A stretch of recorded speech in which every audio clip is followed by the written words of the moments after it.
భారత్కు వెనిజువెలా చమురు విక్రయించడానికి ట్రంప్ యంత్రాంగం సిద్ధమవుతోంది.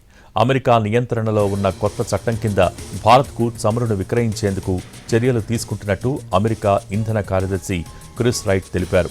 వెనిజువెలా అమెరికాకు 30 నుంచి 50 మిలియన్ బ్యారెళ్ల చమురును అప్పగించనుంది. దానిని ప్రపంచ దేశాలకు విక్రయించాలని నిర్ణయించినట్టు చెప్పారు.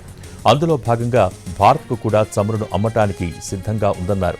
వెనిజువెలా చమురుపై యుఎస్ రిఫైనరీలే కాకుండా ప్రపంచ దేశాలు కూడా ఆసక్తి చూపిస్తున్నాయని పేర్కొన్నారు.